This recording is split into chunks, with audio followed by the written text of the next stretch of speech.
Sejak awal COVID, akhir 2019 sampai Juni 2021, jumlah tentara Cina yang masuk ke Indonesia dengan sepengetahuan dan restu pemerintah Jokowi sudah mencapai 14 juta orang. Menurut laporan intelijen ini, gelombang kedatangan tentara Cina memanfaatkan kelengahan masyarakat Indonesia yang sedang terpusat perhatiannya pada pandemi. Targetnya pada 2024 sudah akan ada 100 juta warga Cina masuk ke Indonesia. Bayangkan, 100 juta warga Cina. Setiap kali pemerintah memberlakukan PPKM atau PSBB, pada saat itulah tentara merah Cina akan masuk ke Indonesia.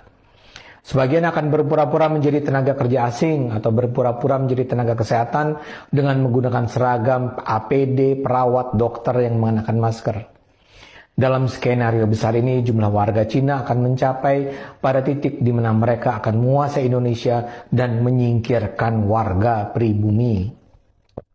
Mereka melakukan ini dengan pertama-tama melumpuhkan dan menguasai instansi keamanan, Polri, Angkatan Laut, Angkatan Darat, Angkatan Udara. Langkah berikutnya adalah melumpuhkan ekonomi.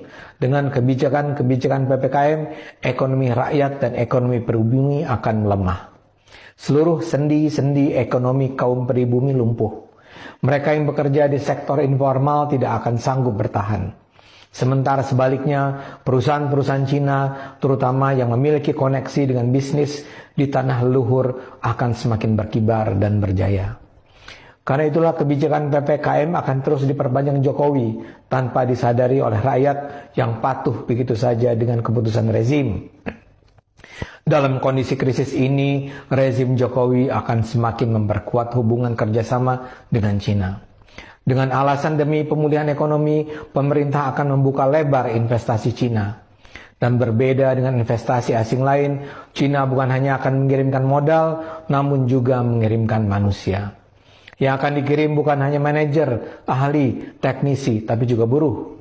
Maka di daerah-daerah di mana ada proyek yang dibiayai oleh modal dari Cina, akan juga ditemukan pemukiman-pemukiman yang diisi imigran Cina. Mereka tidak akan mau menggunakan pekerja lokal, karena tujuan mereka memanglah menjajah Indonesia. Mereka juga menguasai media massa, karena itulah kedatangan tenaga kerja asing dan tentara Cina itu tidak akan diberitakan. Begitu juga dengan pendidikan, rakyat pribumi akan diperbodoh dengan sistem pendidikan daring. Anak didik pribumi tidak mampu bersaing karena tidak punya sarana pendidikan yang memadai. Guru, kepala sekolah, dosen juga tidak bisa berhubungan langsung dengan anak didik mereka. Jadi digambarkan bahwa sejak awal COVID,